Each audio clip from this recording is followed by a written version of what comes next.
sessions of a couple hours. When I went to college, a personal story is that, like, I had a roommate who had never, ever seen alcohol at all. When he was in school, straight A student, high honors, graduated at the top of the dean's list from his high school. He came to college and he kind of just, I guess you could call it the crazy syndrome. He didn't have anyone oversight. No one looked over him. And so his personal freedom of, well, I can do whatever I want. He kind of lost touch with academics. He would go out and party almost every day, and the only day was Sunday when he'd be sleeping in. Needless to say, his grades suffered. He barely scraped by his first quarter, and his second quarter he was looking at getting disqualified, all because he never had alcohol before. I think that if he had known more about it, or he had better education as to what it could be and what it could do to you, I think that he would have been in a better position and he would have known more about what it could do and whatnot. Finding ways also to change the public perception of alcohol so it's not seen as like the forbidden fruit. If people view it as just a commonplace thing that we don't give so much of an importance to, maybe the youth who aren't yet 21 wouldn't find it such a thing that they must have, so that when they find the first chance to have the alcohol, they have to have it. Instead, it can become something just like, oh, it's alcohol. Okay, whatever. I can have it whenever, you know, it's not really that big of a deal.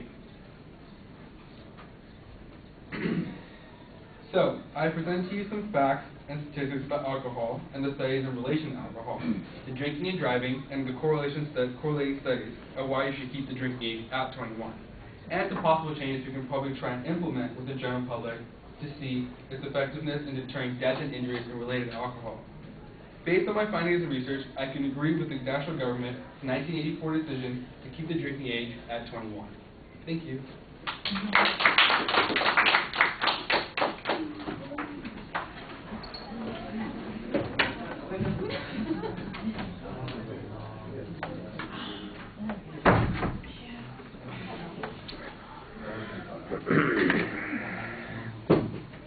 All right, the visualization at the beginning is pretty good. You seem involved from the very beginning. Your point of view is clear. You've got an excellent outline of what the contents is going to be. You signpost pretty well after the first point. I thought you kind of dove into the first point a little quickly. A lot of the organization seems to be response to claims from the other side. It sounds like it's organized primarily around counterclaims, and I think you need to build up a more affirmative argument instead of being so reflexive. But you did have a substantial amount of information. It was introduced pretty well. You cited your sources consistently.